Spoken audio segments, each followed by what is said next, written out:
Olá, meus queridos amigos, irmãos e irmãs em Cristo, sejam todos muito bem-vindos ao Conexão Cast, o podcast da Conexão Primeira Batista aqui de Santo André.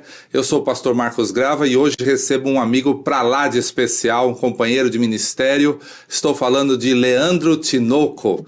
Bem-vindo, Leandro, prazer ter você conosco. O prazer é nosso, querido. Graça e paz. Muito bom estar aqui com vocês. Viu? Leandro que hoje mora em Goiânia, no centro-oeste do nosso país, e veio a São Paulo para alguns compromissos e, obviamente, podíamos perder a oportunidade de recebê-lo aqui em nossa igreja. E eu queria começar, para quem ainda não conhece Leandro Tinoco, fala para nós, Leandro, quem é Leandro Tinoco? Boa pergunta. Eu sou, a primeira coisa, servo de Cristo Jesus, né? Essa é nossa característica principal da identidade. Sou casado com a Flaviana, pai da Bárbara, da Beatriz. Desde a minha infância, Deus tem me orientado a seguir no caminho de missões, né, do trabalho pastoral também. Então essa tem sido a minha caminhada há mais de 30 anos, né, de me entregar para o serviço do nosso mestre. Flaviana, que é uma dentista, né?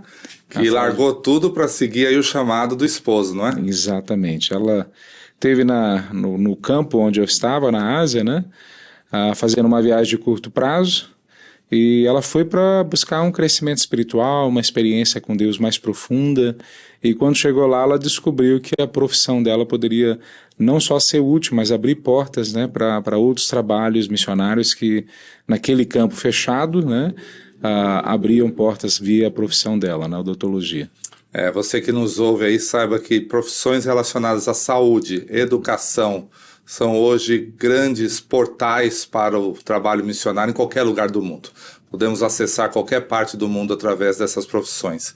E não foi diferente com ela, né? Mas você conhece bem São Paulo, não está aqui só assim para visitar, porque conhece bem essa região, estudou aqui. Fala sobre a sua formação teológica e missiológica, Leandro. Eu me formei aqui na Faculdade Teológica Batista de São Paulo, em teologia com especialização em missões na década de 90, século passado, né? De 93 a 96, eu estudei ali com a Barbara Burns, o Dr. Shed, Donald Price, Stuart Christine, vários outros professores que na época eles basicamente formavam, né, no Brasil, acho que a melhor equipe de formação missiológica. Barbara Burns foi precursora do nosso Ministério de Missões aqui em Santo André, no final dos anos 70, junto com o pastor Edson, criaram aqui o que é hoje o nosso Ministério de Missões, e os primeiros projetos missionários, chamado PAS, Projeto América do Sul, e que depois originou aí outros projetos e até a criação do Comiban, né? Tudo isso começou aí na mente, no coração desses líderes, Edson Queiroz, Barbara Burns, então uma querida que está viva ainda lá em João Pessoa. Sim, tá bem. Já tive com ela há pouco. Há muito tempo servindo o Senhor junto com a missão Juvep. E a área de missiologia, como foi essa formação? Bom, nesse processo de formação, além da parte acadêmica, né, no tempo de formação trabalhei em algumas favelas, com o Stuart Christine, com outros pastores e missionários que tinham na época ali no trabalho na favela de Heliópolis e em outras favelas aqui. Na sequência, quando eu me formei, o pastor Vanderlei de Anastácio trabalhava com japoneses aqui em São Paulo. Sim. E ele me convidou, trabalhei meu primeiro ano ministerial com japoneses aqui em São Paulo. E foi uma experiência assim, muito enriquecedora. Na época eu ainda não sabia para onde eu iria, né? Eu tinha clareza no meu coração que eu iria para a Ásia. E o Vanderlei me ajudou muito. Eu pensei até que seria o Japão, né? Um ano depois disso, eu vendo uma pregação do pastor Edson de Queiroz, né? Ele chamou aqueles que ainda não tinham as clarezas de um país para ir, que viessem à frente, né? E no caminho para ir até a frente, né, eu levantei, fui. E Deus me deu bastante clareza o país que eu tinha que ir, uma convicção, né? Então o pastor Edson, em alguns momentos ele foi muito marcante a palavra dele, o testemunho dele, a relação com ele, mas naquele momento específico foi assim, definidor, né? Na sequência eu fui me preparar e me organizar para ir para esse país específico. Tudo isso aconteceu nos anos 90, mas nós nos encontramos ali na Teológica, onde também estudei, por volta de 2004, 2005. O que você estava fazendo nesse momento em São Paulo? Eu tinha acabado de voltar da minha primeira ida ao campo asiático, né? Então, quando eu fui com um grupo grande de pastores e líderes de agências missionárias, e um deles o pastor Valdemiro Timchak. E na viagem que eu tinha ido para ficar, todo o grupo tinha ido para passar 20, 30 dias. Eu fui para ficar com eles e na sequência eu iria ficar. Mas o pastor Valdemiro, durante a viagem, nós conversamos bastante, e ele falou, volta para o Brasil, que nós queremos que você vá pela nossa organização. Então eu acabei voltando. E que precioso convite, né? Primeiro, trabalhar com Valdemiro Timchak. Segundo, naquela época, uma organização missionária sólida, muito bem estruturada, com uma ótima reputação em todo o país. Isso, e fora do país. Tivemos o privilégio de servir juntos nessa organização, né? Agora, Leandro, em 2008 você já estava no campo, de repente eu chego lá com 100 voluntários no mesmo país. Qual foi o susto que você levou? Conta pra gente aí. Olha, não teve um susto inicial, porque eu participei, né, da organização do lado de lá. Né? Então eu sabia que iria vir, sabia o que iriam fazer, mas aconteceu algo bem específico. Né? Eu tinha acabado de casar, então eu cheguei um dia antes de vocês. E eu tinha decidido que nós íamos ficar juntos, eu e minha esposa, na capital, só coordenando, né? Nós chegamos 2 dias depois, ficamos sabendo que a pessoa que iria dar treinamento no interior não poderia ir. E o único que poderia da equipe estar junto, que falasse, né, a língua local, que conhecesse o interior, era eu. Só que a minha esposa estava chegando agora no país, né? Bom, eu levei ela para dentro de uma casa onde nós treinamos 20 e poucos líderes. As cortinas ficaram fechadas durante todos os dias que nós ficamos ali, com a polícia nos procurando na cidade. Ficamos ali isolados. Que lua de mel preciosa, né? Exatamente. Chegar no campo missionário. Eu passei a minha no Haiti, olha só, depois de casado, 15 dias, uma viagem missionária ao Haiti, ela dormindo num quarto, eu no outro, né? Foi desse jeito também, então, nossa. E aí você ali escondido da polícia com as cortinas fechadas. Interessante, missionário tem uma vida realmente, no mínimo, inusitada, né? Agora, você participou desse processo, recebeu a equipe e já estava falando a língua. Leandro, fala para nós a importância do aprendizado da língua local, seja ela qual for. Porque muitos missionários desprezam isso, que é hoje algo essencial para o sucesso missionário, o aprendizado da língua local. Como foi para você difícil e qual é a importância de ter aprendido aquela língua? As línguas asiáticas, de uma forma geral, são muito difíceis para nós, porque elas não têm conexões com as nossas raízes linguísticas, né? Nem escrevendo e nem falando. Nem escrevendo, nem falando. Então, a língua que a gente foi estudar é uma língua, como várias na Ásia, tonal, né? Então, a gente tem ainda essa dificuldade também de pronúncia e tudo. Mas a grande questão é, como é que você vai comunicar se você não sabe falar a língua deles? Existe a possibilidade de você trabalhar com uma língua conhecida no país, que talvez seja uma segunda língua oficial, uma língua estrangeira, né? Ajuda, né? Mas não é o caso de alguns locais e não era o caso nosso. Mas além da comunicação, ainda tem a questão da sua conexão com a liderança como um todo, né? Então, em 2 momentos a gente teve essa conversa bem clara com a minha esposa, por exemplo. A minha esposa não tinha tido um preparo missiológico como eu tive. Ela era dentista. Então, quando nós chegamos lá, eu me lembro até hoje ela falando, Léo, eu não sou como essas missionárias que vieram preparadas e tal. Eu não tenho preparo nenhum. Como que eu vou fazer agora para fazer um trabalho missionário efetivo aqui? Eu falei, olha, tem várias coisas que a gente pode conversar, mas a mais importante, né, fora, obviamente, a nossa dependência do Espírito, né, aprenda a língua. Você sabendo a língua, você vai falar com clareza que tipo de comida que você quer, como fazer a comida, vai explicar para as pessoas como que você quer que limpa a casa, que cuide dos seus filhos. Mas além disso, você vai conseguir explicar a palavra de Deus para eles, né? E eles vão olhar para você e vão entender com clareza, vão te perguntar, é outro nível. Então isso vai fazer você conectar com eles muito mais do que qualquer outro elemento, ou estratégia, ou ferramenta que você tenha. E foi dito e feito, ela estudou os primeiros anos, ela chegava a estudar 14 horas por dia para aprender aquela língua. Eu lembro que a gente foi para uma escola que ela era a única ocidental. Todos os outros eram orientais de outros países.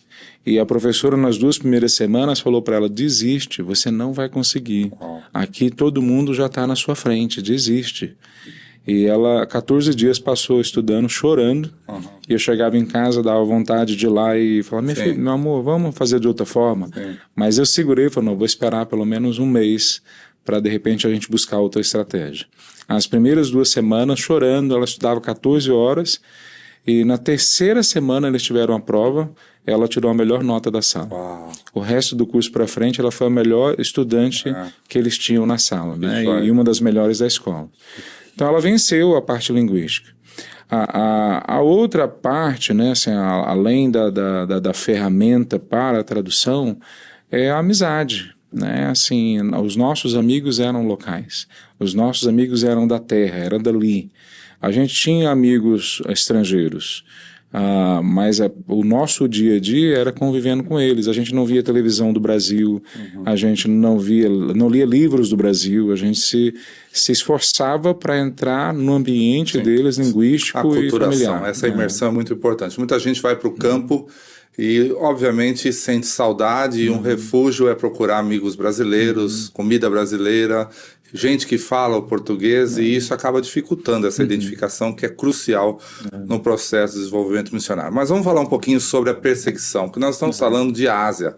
A Ásia, Norte de África e Oriente Médio são as regiões onde ainda há muita perseguição ao Evangelho. E você trabalhou justamente em um desses países. Qual é a realidade de perseguição que os nossos irmãos sofrem nesses países? A configuração de um país para o outro muda, né? Mas o sentimento deles, ou a reação deles é sempre muito encorajadora para nós, né?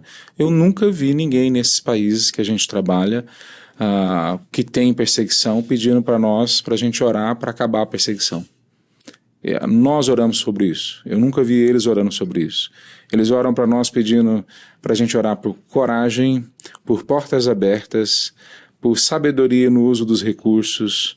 As orações são outras, né? Deus prepara eles de outras formas. É como se eles vivessem num país e cuja perseguição existisse também em todas as partes do mundo. Então, para eles seria algo que todo cristão precisa pagar. Né? Enquanto nós que estamos do lado de cá vivendo toda a liberdade religiosa, né, não temos essa consciência do que é viver sob a perseguição. A minha primeira ida, né, no campo, eu fui muito abençoado, porque nós fomos apresentados para pastores e líderes que haviam ficado presos 20 e poucos anos, 30 anos por causa do Evangelho, e agora idosos, eles foram soltos, mas vigiados o tempo todo, né? Um desses pastores, a primeira vez que eu levei Bíblias para dentro daquele país, a gente chamava de contrabando de Bíblias. Na verdade, a gente não estava fazendo nada realmente ilegal, mas, enfim, não era algo que o governo daquele país gostasse que a gente fizesse. E nós levamos para dentro da casa dele, e eu lembro que eram 2 malas de 32 quilos. Então eu e um amigo meu, nós fomos levando as malas e nós fomos arrastando elas porque as rodinhas não aguentavam o peso, né? De tantos, e a gente queria entrar em silêncio, assim, para ninguém perceber que a gente estava entrando naquele complexo ali de prédios, né? Mas com o barulho das malas sem roda. E a carinha de ocidental é difícil. A nossa cara de ocidental. E no dia eu fui com a blusa do Brasil. Pronto. Todo mundo parou para ficar prestando atenção na gente. Nós levamos as Bíblias para casa desse pastor. E depois de uma conversa que ele ficou emocionado, nós pedimos para ele orar por nós. Nós nos ajoelhamos ali, todos nós. E ele colocou as mãos na nossa cabeça e nós... ao invés de sermos abençoados, saímos abençoados dali. Sim. Né? Ao invés de abençoá-los, saíram por eles abençoados. Exatamente, saímos abençoados por eles. E nós, desde o começo, na minha equipe, depois a minha esposa junto, aprendemos a olhar da perspectiva deles. Assim, a perseguição não fecham as portas, né? O irmão André falava bastante sobre isso, né? Sempre existem portas abertas. A questão é a gente parar para prestar atenção em quais são essas portas, né? Há um preço a ser pago Via de regra, eles são pagos, esse preço é pago pelos nacionais. Né? Nós, indo lá, nós encorajamos eles, nós mostramos para eles que eles não estão sozinhos, mas via de regra nós vamos, no máximo, ser deportados desses países. Né? Há, obviamente, situações diferentes, mas eles é que pagam o preço via de regra. O sofrimento deles é grande, mas, de novo, eles têm prazer em ver o reino de Deus crescer. Sem contar que a perseguição refina a qualidade do cristão. Né? Sim. São cristãos que, a despeito da falta de recursos, seminários e outras necessidades básicas para crescimento, eles se tornam bem mais piedosos na fé do que muitos que vivem a liberdade religiosa. Bom, tem a perseguição gera outros resultados diretos, e um deles é a escassez de literatura. Fale sobre a falta de Bíblia, da palavra de Deus impressa na mão dessas populações. Olha, dependendo do local, a gente tem uma falta ainda muito grande.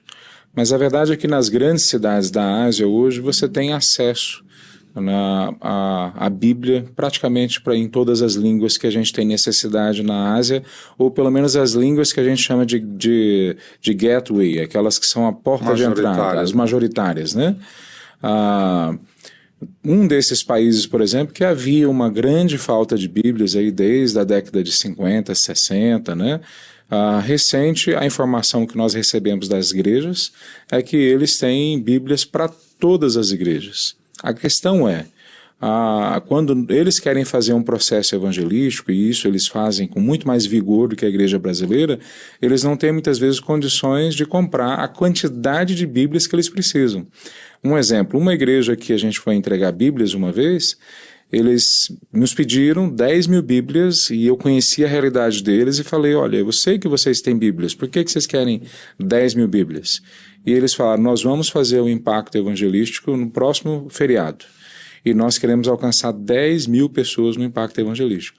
Então nós doamos aquelas Bíblias sabendo que esse era o objetivo.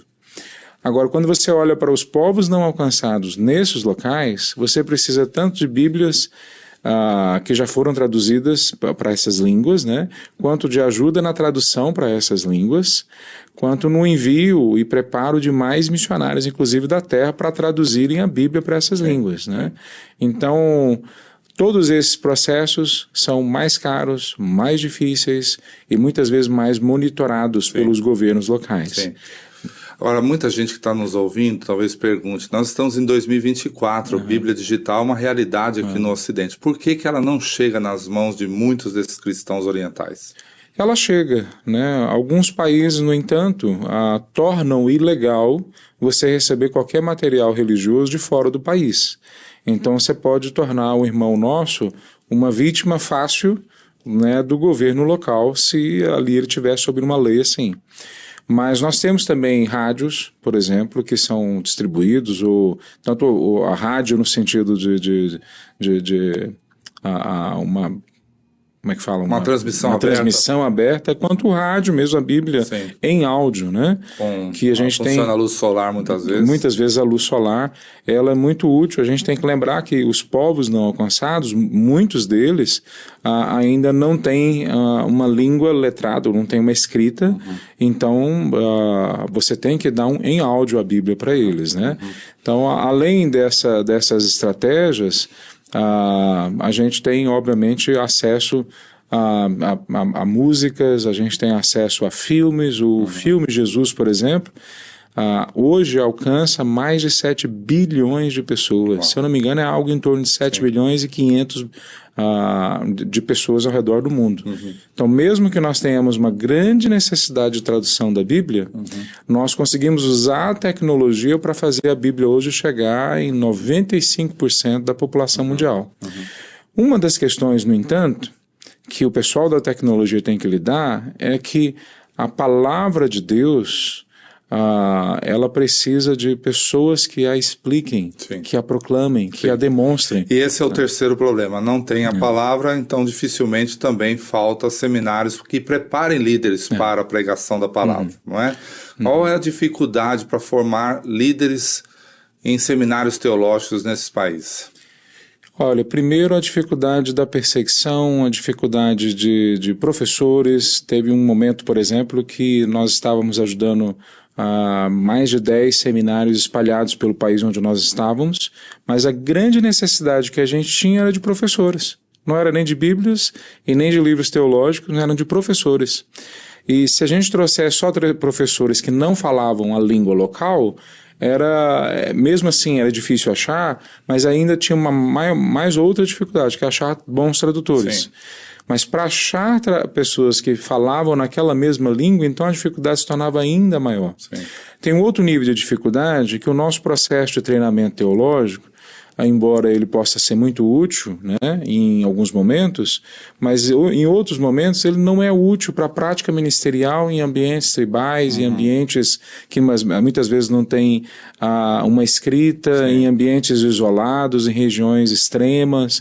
Então nós temos que pensar numa formação que nós vamos até aonde a pessoa está, dentro da cultura dela, gastemos tempo com eles, caminhando com eles, e isso tem algumas facilidades para fazer, que isso é vida na vida, Sim. é andar com a pessoa. Sim. É um discipulado prático. É um discipulado prático, mas tem a dificuldade, né? Qual que é a dificuldade? A grande parte dos missionários ocidentais não valorizam como deveriam o discipulado, essa caminhada conjunta, especialmente com a nacional. Ou querem resultados muito rápidos para prestar contas, enfim. Agora, você falou uma palavra, uma expressão chave aí na sua última resposta, que foi os povos não alcançados. Nós estamos falando do Círculo Asiático, que é o lar da maioria dos povos não alcançados ainda pelo Evangelho em todo o mundo. São cerca de 7.300 povos ainda considerados não alcançados, dos quais a Ásia concentra a maior parte deles. Somente a Índia tem mais de 2.000 desses 7.300 povos. Nós, recentemente, como igreja, adotamos uma família missionária no Paquistão. Qual é a importância do Paquistão nesse contexto de países com povos não alcançados, Leandro? O Paquistão é o terceiro país com mais povos não alcançados. Muito populoso, mais de 230 milhões de habitantes. Muito populoso, muitas minorias. Ainda há uma abertura do governo para que se invista em missões ou na igreja ali. Há certas imposições, certas leis que nos limitam como missionários ou com o trabalho da igreja, mas ainda temos uma porta bastante aberta ali dentro. Quando nós falamos, no entanto, da igreja que já está dentro do Paquistão, boa parte dela está concentrada com aqueles que já nasceram dentro da igreja. Sim, filhos de cristãos. Filhos de cristãos. Então, agora está surgindo um movimento, um desejo dentro da igreja paquistanesa, talvez não generalizado, mas de muitos setores da igreja, para evangelizar os povos não alcançados ou as minorias étnicas na língua deles, dentro da cultura deles. E isso é um desafio tremendo que a gente ainda pode aproveitar uma certa abertura, mas que pode ser que daqui a alguns meses, daqui a alguns anos, né, os radicais islâmicos fechem as portas e a gente não tenha mais essa abertura. A grande questão dos povos não alcançados é que eles normalmente, assim que a gente entende, esses que estão hoje para a nossa geração alcançar são os mais difíceis. Os mais fáceis foram alcançados, na sua maioria, pelas gerações anteriores. Óbvio que há momentos que houve povos bem difíceis sendo alcançados pelos missionários do passado. Sim. Mas esses que estão hoje estão nos locais mais remotos, mais difíceis, línguas mais difíceis. Ágrafas, muitas vezes, que não são línguas escritas. Quando se abre uma porta, como a gente está vendo ainda no Paquistão, ela aberta, a gente tem que entrar e aproveitar o quanto antes essa porta, porque ela pode se fechar. Né? E aí as coisas ficam mais difíceis. E Mateus 24:14 é muito claro. Quando todos os povos ouvirem, todas as etnias, são 17.000 etnias ou mais, então Cristo vai voltar. Será o fim. Esse número, no entanto, de 7.000, ele é muito bom para o nosso planejamento, para nos dar um foco, uma direção. Mas eu também gosto de colocar uma questão para a gente pensar. Né?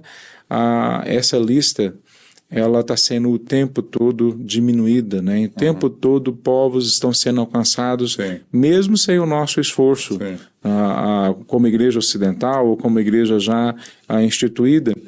E eu tenho exemplos aqui no Brasil da gente chegar numa tribo, a Vacanoeiro, por exemplo, em Goiás, que está na lista dos 7 mil não alcançados. Muita gente não sabe isso, que no nosso país também há povos ainda não alcançados, alguns com acesso possível ao homem branco, vamos chamar assim, aos civilizados, né?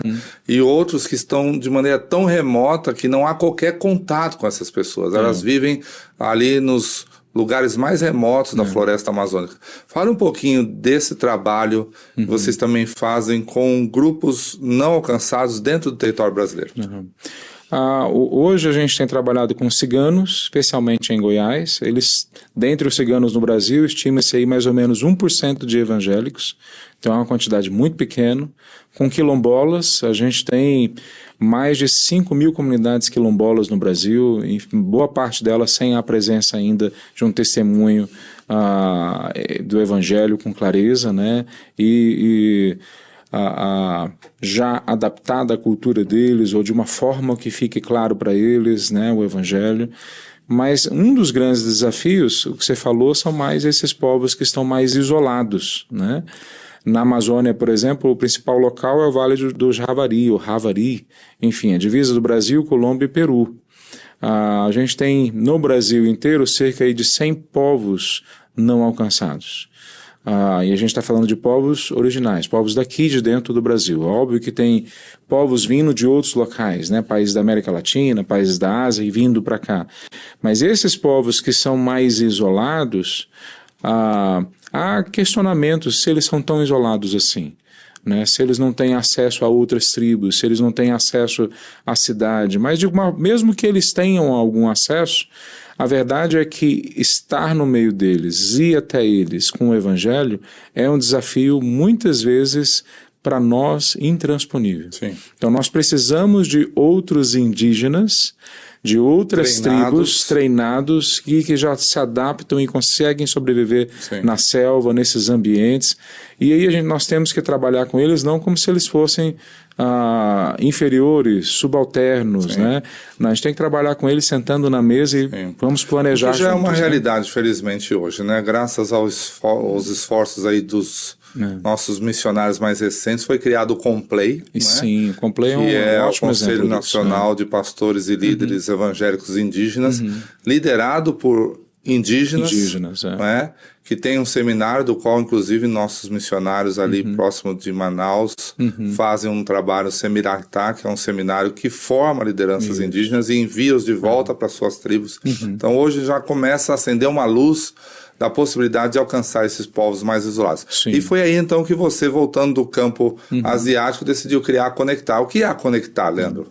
A Conectar, na verdade, ela não é uma agência idealizada só por mim. Quando eu estava na Ásia, eu sentei com outros amigos africanos, americanos, australianos, pessoal asiático de alguns países, como Singapura, por exemplo. Nós sentamos juntos. Todos nós já estávamos trabalhando com um discipulado de líderes, mas nós pensamos em formatar alguma coisa que pudesse ser multiplicada, que pudesse ser copiada em outros locais. Na sequência, eu acabei tendo que voltar para o Brasil para cuidar dos meus sogros que estavam com problemas de saúde, não tinha planejado isso. E quando eu voltei, eu fui desafiado por esse grupo de amigos, né, missionários amigos, a abrir a Conectar no Brasil, do jeito que a gente estava idealizando lá na Ásia. E nós começamos aqui a Conectar, o alvo dela é formar líderes biblicamente saudáveis. Essa sempre foi o nosso alvo. Agora, líderes da onde? O nosso foco são especialmente missionários da terra, de autóctones, de locais onde realmente precisa de ajuda. Se tem então já agências e igrejas ali envolvidas, não é o nosso foco. Nós queremos ajudar quem realmente precisa de ajuda. Então aí começou, por exemplo, o sonho de trabalhar em alguns outros países. E quais são os países que vocês estão hoje? Conta para nós. Alguns a gente não pode falar claramente Sim. por causa das dificuldades Sim. que há, mas o Paquistão, hoje nós estamos com o centro, inclusive ontem nós começamos uma segunda turma de preparo de missionários da terra ali no Paquistão, e o alvo é, além de dar um preparo para eles, enviá-los e acompanhá-los por 2-3 anos. Nós estamos na Tailândia com um grupo que nós já começamos agora também há pouco tempo, mas com pessoas que vieram de outros países, que a gente já se relacionava com elas há algum tempo. Outros países em volta, nós não podemos citar exatamente, mas nós estamos em alguns países ali na Ásia. Aqui no Brasil, na divisa com Colômbia e Peru, a gente tem ajudado alguns indígenas e a gente está se organizando para receber na nossa estrutura pelo menos mais 10 missionários indígenas na Amazônia. Uau. São missionários que não estão sendo ajudados por outras igrejas e agências. Sim. Né? Sim.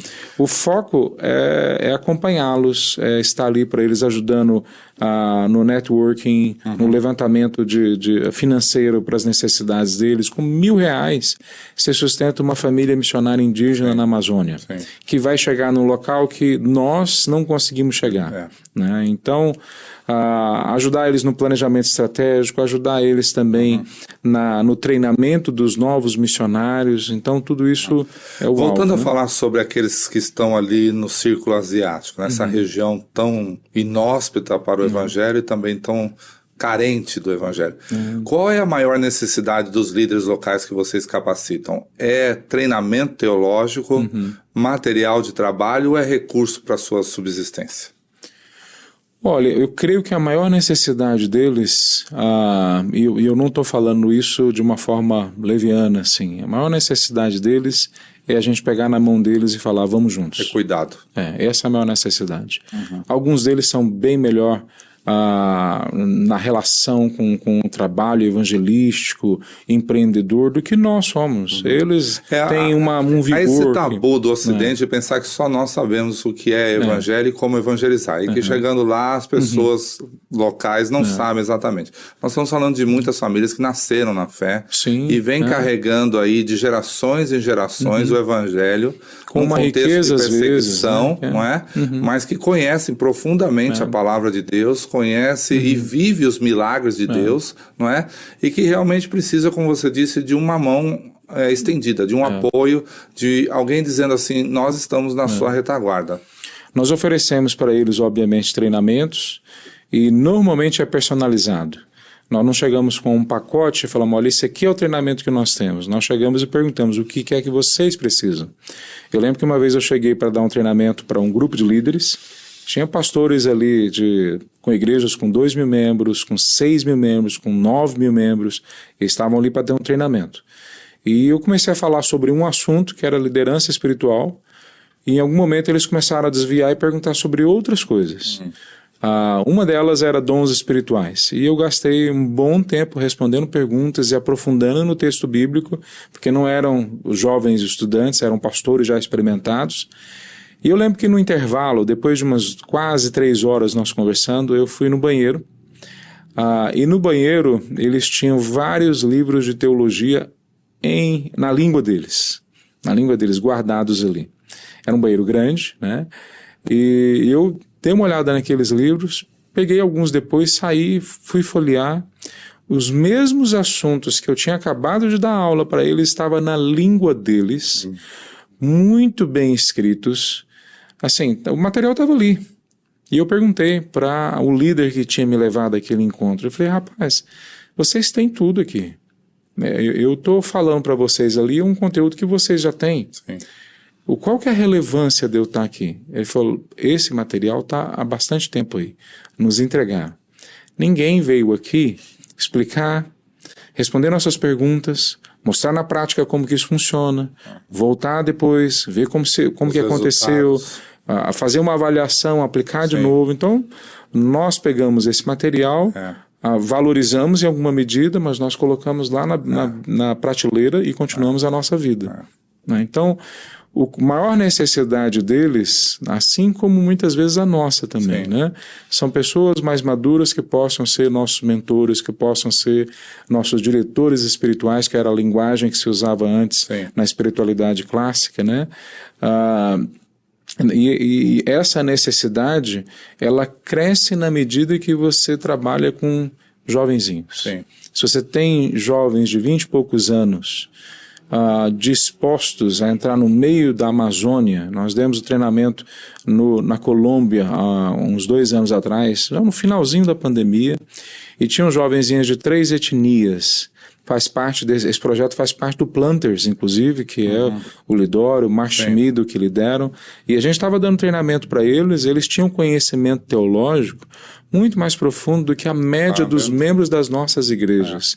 E mesmo a média de muitos seminaristas que eu encontrei nos nossos seminários. Eles sabiam o nome de teólogos, no meio da floresta, não tinha energia. Eles sabiam o nome de teólogos, tinham estudado a palavra de Deus. Mas eles ficavam com a gente das 7, 8 horas da manhã até 11 horas da noite. E todas as vezes que eles podiam, eles saíam da parte teórica, que eles queriam saber, mas para a parte prática. Questionamentos sobre a vida cristã, sobre casamento, sobre criação de filhos, sobre disciplina na igreja, sobre como preparar novos líderes, sobre como plantar igrejas. Então todas essas coisas você não resolve dando livros, mas os livros são importantes. Mas você resolve de fato estando lá, respondendo perguntas e fazendo isso num processo continuado. Né? Leandro, se a gente pudesse resumir assim em etapas seus últimos 30 anos de vida, os 10 primeiros anos você fez o preparo missionário, teológico, inclusive prático, servindo em algumas igrejas. 10 anos passou servindo na Ásia e os últimos 10 anos praticamente você agora está no Brasil. Olhando para esses contextos, a igreja brasileira que você deixou 20 anos atrás, antes de ir para o campo, e a igreja que você hoje enxerga de volta ao nosso país, como a igreja brasileira hoje pode ser mais efetiva no apoio aos líderes asiáticos? Primeiro, voltando para a palavra de Deus, né? Assim, hoje nós transformamos missões num projeto de curto prazo, nós transformamos missões em um local que recebe financiamento nosso, mas não os nossos jovens, não a nossa vida ali junto com eles. Mas a gente via isso aí na década de 80, década de 90, que os nossos líderes de missões, eles amavam aquilo dali, eles faziam a gente amar aquele negócio. Você pegava a conversa que você tinha com esses líderes e você espremia essas conversas e caía a Atos 1:8, né? E caía embaixo Mateus 28, de 16 a 20. Hoje, infelizmente, o que a gente precisa, em primeiro lugar, é a volta às Escrituras. No entanto, há também, obviamente conectado com isso, nós precisamos nos doar como igreja para liderar esse processo melhor. Nós precisamos de líderes nas agências missionárias, líderes nos processos, nos projetos missionários. Com visão missionária. Com visão missionária e que consigam trabalhar estrategicamente o que nós temos que fazer. Então, isso não é novo, mas hoje isso está mais escancarado do que nunca. Grande parte do recurso, não só dinheiro, mas pessoas, ficam em locais onde nós não precisamos tanto, às vezes não precisamos nada. E a grande necessidade de recursos, nós não mandamos para onde mais precisamos. Me parece que nós estamos dizendo com isso que nós não queremos que Cristo volte logo. Está muito boa a nossa vida do jeito que está. Mas por que a gente não pega a grande parte dos nossos recursos? Então, temos 7.000 povos não alcançados, sabemos onde eles estão, sabemos como chegar lá, sabemos quantas pessoas nós precisamos para alcançá-los, nós sabemos quanto que custa tudo isso, quanto tempo demora, em média. Tudo isso é fácil de calcular, não precisa de muito esforço para fazer isso. Então, qual que é a nossa dificuldade de planejar alcançar essas pessoas? Que os recursos nós colocamos em outros locais. E um desses recursos são os líderes. Nós não colocamos os líderes em missões, nós seguramos nas igrejas nós preferimos que os nossos membros fiquem nas empresas, e aí nós seguramos aqui na nossa casa, o que poderia estar no campo. Sim, e sempre com aquela justificativa de que há muito trabalho para ser feito aqui, ignorando que há tanta necessidade distante de nós, onde não há pessoas que possam fazer o trabalho que podemos fazer aqui. As igrejas no Brasil têm capacidade de fazer a tarefa no Brasil, não é? Uma sugestão que eu tenho dado recente, por causa de projetos muito interessantes como o Planters, né, que o Lidório e o Márcio Middle idealizaram, como um projeto que nós mesmos estamos fazendo, e outros que eu tenho visto, de treinamento, empoderamento, de andar com líderes da terra, e eu tenho percebido como pastores mestres.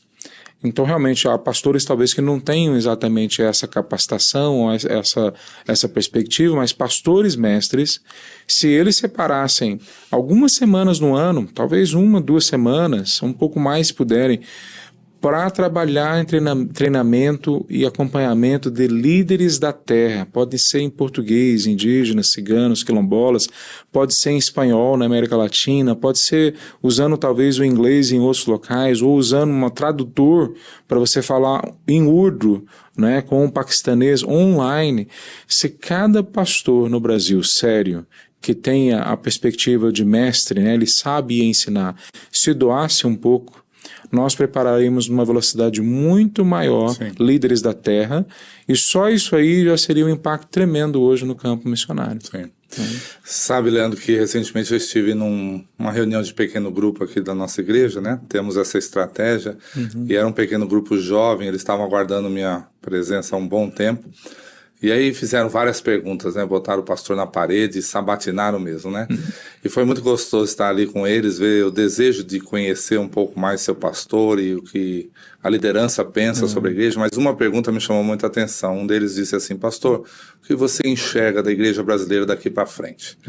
E eu não pensei 2 vezes. Para mim, uma parte, né, 1/3, que não é necessariamente 33%, mas 1/3 dessa igreja está voltada para o neopentecostalismo, a igreja que cresce, né, e assusta muito a todos nós, né? 1/3 está voltado agora para esse fenômeno das mega igrejas, né, igrejas antigamente tradicionais, igrejas históricas, que agora estão criando seus polos, suas filiais, seus impérios, né? E aí eu diria que um pequeno 1/3, que também não é 33%, mas é uma fatia, continua sendo dos remanescentes, aqueles que ainda olham para o campo missionário como um alvo e um projeto que faz parte da missão de Deus. Se é a missão de Deus, é a missão da igreja, não é? Qual é o teu olhar para a igreja brasileira com base nisso que eu estou falando? Eu concordo mais ou menos com essa descrição. Às vezes a gente fala que existe uma igreja dentro da igreja, né? Há igrejas que elas já caíram em algumas dessas tentações, né? O poder, a ganância por ter mais e mais, o entretenimento, né? O show. E embora algumas coisas que são usadas lá como ferramentas poderiam muito bem ser usadas para a expansão do reino de Deus de forma sadia, a verdade é que o nosso foco não pode nos deixar ir nessa direção, de sermos tentados pelo poder, pela riqueza, pela fama. A gente deveria estar voltando. Hoje a igreja que tem um foco em expandir sem colocar a placa, expandir sem colocar a denominação, sem colocar o nome de quem que é o ministério, essa igreja tem cada vez se tornado mais raro de encontrar.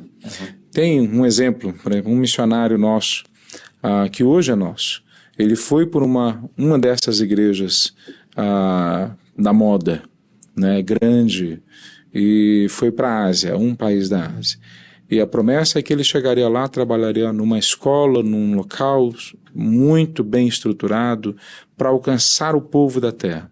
Quando ele chegou lá, ele realmente estava alcançando o povo da terra, estava alcançando pessoas que seriam aqui no Brasil de classe alta e que pouca relação tinham com o restante do país. Muitos desses, inclusive, não tinham a menor conexão com o país mais, porque eram de famílias de fora, eram de famílias de estrangeiros, né? E quando esse missionário brasileiro falou, olha, eu também quero alcançar o restante da população, ele foi proibido. Porque isso não estava dentro dos alvos daquele grupo de alcançar o povo. Ele queria alcançar só aqueles ricos que estavam dentro daquela escola. várias incoerências aconteceram. Sim. Finalmente esse missionário saiu e foi trabalhar sozinho, sofreu muito por causa disso, porque foi abandonado no campo. Nós começamos a acompanhar ele um pouco depois disso, mas nós vimos isso na prática. Não fica só nas nossas estruturas aqui no Brasil. Nós levamos as nossas esquisitices para dentro do campo transcultural. Então a gente vê muitas vezes placas sendo levantadas em países onde tem perseguição. Né? A gente vê missionários roubando muitas vezes o projeto de outros por causa da necessidade de ter fama, de prestação de contas aqui no Brasil. Então, se nós temos uma igreja doente, nós vamos exportar missionários doentes. Ou vamos adoecer esses missionários. Né?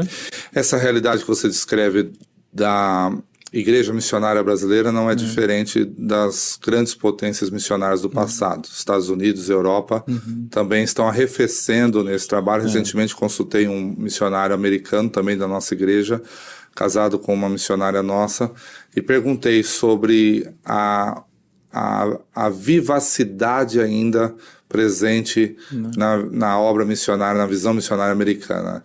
Os recursos continuam disponíveis, a igreja está lá, mas ele cita que a quantidade de vocacionados caiu bruscamente. Então hoje muito menos americanos desejam ser missionários transculturais. Isso sobra para nós uma esperança. É que esses países que outrora foram campos missionários se tornem agora enviadores de missionários. Na sua opinião, qual é a perspectiva de que em breve tenhamos nesses países do Círculo Asiático, ainda hoje perseguidos pela fé, um grupo de missionários sendo enviados para outros países, Leandro? Alguns países da Ásia já estão exatamente nesse momento, né? Eles saíram em poucos anos de países que só recebiam ou majoritariamente recebiam para se tornar países que enviam. Um desses países que eu estou bastante familiarizado, a gente viu há 15 anos atrás, falando com líderes da terra que eles falavam para nós que missões não eram para eles. Eles não tinham dinheiro, eles não tinham preparo, eles não tinham portas abertas para sair do país deles. Muito parecido com o que a gente ainda ouve aqui no Brasil. Né? Nós somos pobres, nós não temos capacidade e tal.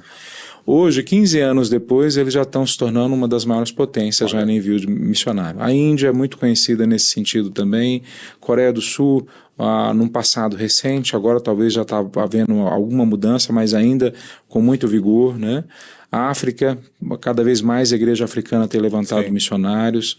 Os nossos indígenas, a questão de 20 anos atrás, pouco a gente ouvia falar de missionários indígenas. Né? Hoje nós temos milhares de pastores indígenas e que a gente sabe que eles têm um vigor perdido já em boa parte das igrejas no Brasil. No entanto, há uma questão que nós temos que pensar com bastante carinho. Como que você vai pegar um missionário de um país em perseguição e que não tem recursos, ou mesmo que os recursos que ele tem muita dificuldade de pegar esse recurso fora do país, na conta corrente dele que está sendo monitorada, como é que você vai fazer para financiar, para acompanhar, para enviar esse missionário? A igreja internacional, ela tem que aprender a trabalhar em parceria. Então, se nós não podemos enviar missionários americanos, porque não tem mais tantos candidatos, então talvez fosse o caso da igreja americana, da igreja brasileira, da igreja europeia, começar a investir em missionários que vêm desses campos. Eu ouvi uma pérola, né, lá no campo que eu estava, que dizia assim: nós não podemos ajudar o missionário da terra com mais do que tal valor. E normalmente o valor era bem baixo, porque senão a gente estraga ele. Eu falei, então nós não podemos ser estragados? Nós podemos receber uma oferta para comprar um carro? Muito recurso de americanos e outros povos, mas agora chegou a nossa vez, não podemos fazer isso. Não podemos fazer isso. Isso é uma incoerência, né? Nós temos sim que checar o caráter, se essa pessoa continua na fé, mas dizer que ela vai ser estragada pela oferta que nós damos é dizer que nós somos superiores. Nós recebemos, mas eles não têm condições de receber. Não, ao contrário, nós temos uma força imensa de missionários. Inclusive, eu creio que mesmo americanos, mas aqui no Brasil eu posso dizer com clareza, Quando eu cheguei no Brasil de volta, há 9 anos atrás, quase 10 anos atrás, eu ouvia pastores na minha região, em Goiás, dizendo: a vocação morreu, não temos mais vocacionados. O Seminário Batista lá, por exemplo, tinha 9 alunos naquele momento. Nós fizemos remodelamos o curso, oferecemos uma prática ministerial, oferecendo a conversa, né? Das vocações, todas elas sendo usadas para o reino de Deus, não só o pastor, o missionário. Em 6 meses nós estávamos com 90 alunos dentro do seminário. Uhum. E isso espalhou em outras denominações, que eu conversei com eles. Olha, há um conjunto grande de jovens querendo fazer missões, mas talvez eles não queiram fazer igual a gente fazia há 30, 40 anos atrás. Talvez o treinamento que eles estão dispostos a participar não é exatamente aquele treinamento de passar há 5 anos num seminário estudando teologia. Né? E dar a vida inteira no campo também. Né? Agora, você sabe que nós, como igreja, Conexão Primeira Batista, estamos bem alinhados com essa visão de líderes locais. Uhum. Depois de 45 anos de visão missionária estabelecida aqui, e 112 missionários atualmente sustentados, muitos deles estão em países onde eles nasceram ali, são autóctonos missionários da terra. Sim, no Caribe nós temos missionários, na região do Caribe, na região do leste europeu, no norte da África e também no círculo asiático. Índia, Paquistão e agora também Mianmar possuem missionários da terra que são sustentados pela nossa igreja. Nós acreditamos nisso. Leandro, nosso tempo está chegando ao final, queria muito agradecer, mas antes de nós terminarmos, eu queria que você desse um presente para o nosso público que nos acompanha, contando uma história, sempre pedem isso para nós missionários, né? O que marcou você no campo missionário, algo que realmente quando você vivenciou ali nos anos que você passou naquele país, chamou tanto a sua atenção, o amor, a piedade daqueles irmãos, pela palavra de Deus, pelo Evangelho, mesmo vivendo num contexto de perseguição. Conte para nós uma história que nunca mais saiu do seu coração. Puxa, tem tantas, né? É difícil escolher uma só. Mas eu tenho uma que me marcou muito. Logo que eu cheguei no campo, um dos líderes que tinham sido apresentados para nós antes e tinha ficado preso várias vezes por causa do Evangelho, eu entrei em contato com ele via um amigo em comum e ele veio me encontrar comigo na cidade que eu agora estava morando. E quando nós começamos a conversar, eu falava na língua já, mas precariamente. Então a nossa conversa foi muito rápida, mas a gente conseguiu organizar o que queríamos naquele momento. Organizamos a abertura de um seminário clandestino na minha casa. E eu fiquei muito feliz de poder ajudá-los e sabendo que aquilo dali tinha os seus riscos, mas também tinha a possibilidade de frutos muito grandes. Mas o que me chocou naquele momento é que nós fizemos toda essa conversa, todo esse planejamento em 10 minutos, 15 minutos de conversa, bem rápido. E eu fiquei assim com o coração, preciso conhecer mais ele. E nós marcamos, na sequência, depois que ele saiu, eu liguei de novo, mandei a mensagem, marcamos de novo, para a gente almoçar. Na cultura asiática, ficar à mesa é muito importante. Sim.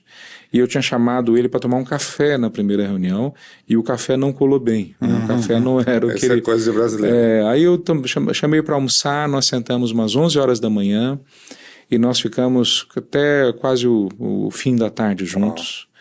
E nós começamos a conversar e eu pedi para ele contar a história da vida dele. Ele tinha sido um malfeitor, um bandido. Ele havia convertido. E quando ele converteu, ele falou: agora eu quero dar a minha vida com o mesmo vigor. E ele tinha distribuído naquele momento, acho que mais de 15 milhões de Bíblias. Uau. Sido preso por causa do Evangelho várias vezes. E de repente ele começou a me contar a última vez que ele havia sido preso. Ele falou para mim: olha, eles me prenderam e a gente tinha um acordo que a gente iria aguentar a tortura 24 horas para os outros amigos nossos, irmãos nossos da nossa convivência terem tempo de fugir. Então eu aguentei 24 horas de tortura. Eles me subiram no teto, eles amarraram a mão dele assim, subiram no teto, quebraram as pernas dele de tanto bater nele para tentar tirar informações e ele não entregou nada. Depois de tanto bater nele, deixaram ele pendurado ali e saíram da sala. E ele disse que começou já chorando, né, com muita dor, E ele começou a reclamar com Deus e murmurar: Senhor, eu fui preso tantas vezes, sofri tantas vezes tortura, os meus filhos cresceram praticamente sem pai. Eu conheci o filho dele depois. O filho dele, mais velho, virou para mim e falou: olha, eu tenho muito problema com meu pai, mesmo sabendo que ele é um homem de Deus, um herói. Por exemplo, meu pai teve uma vez que ficou 3 anos sem voltar na minha casa. Quando eu conversei com o pai dele, ele me falou: esses 3 anos eu fiquei 3 anos preso. E eu não quis falar para minha família para eles não sofrerem comigo. Então, depois eles foram reconciliados. Hoje, graças a Deus, os dois estão muito bem. Mas aí ele continuou contando para mim. Eu comecei a reclamar e falar: Senhor, eu já fui preso, torturado, e agora eu estou pendurado aqui com as pernas quebradas. De novo, o Senhor tem que me deixar passar por isso? Eu já estou me tornando um idoso e de novo eu tenho que passar por essa situação. E ele disse que em algum momento ele ouviu uma voz.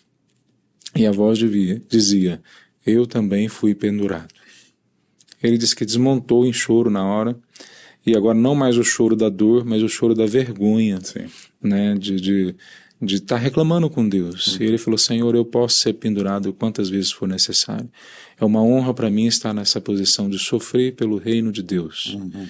Ele foi solto depois disso, por isso que nós nos conhecemos, e fizemos outras coisas juntos.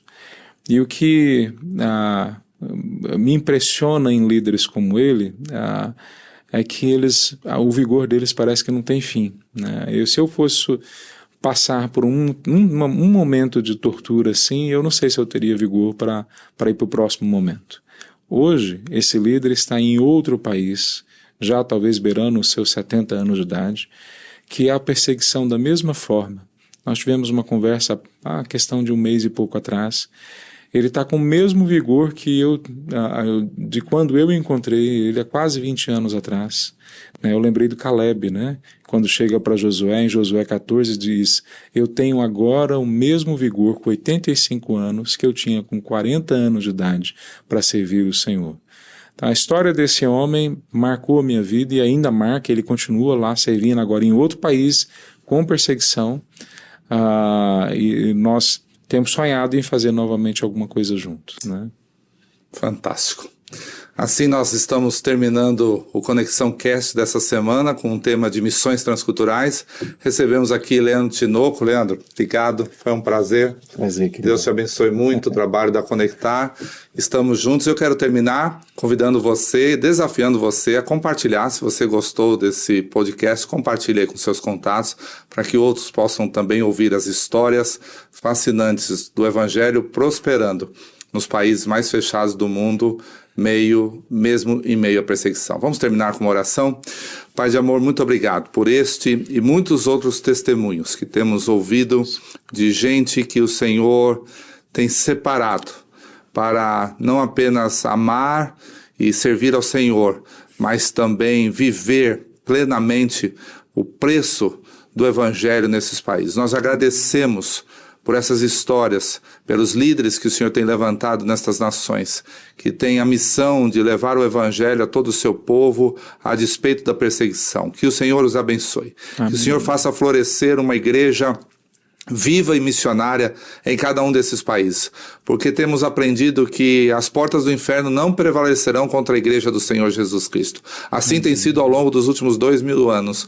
Jamais algo irá parar a igreja do Senhor. Então, Pai, cuida dos teus filhos, abençoa-os, faz-os lembrar que eles não estão sozinhos, que há uma igreja, há um povo ainda remanescente do lado de cá, segurando as cordas, intercedendo e desejando sustentá-los e apoiá-los. Que a bênção do Senhor esteja sobre todos eles. Oramos no precioso nome de Jesus.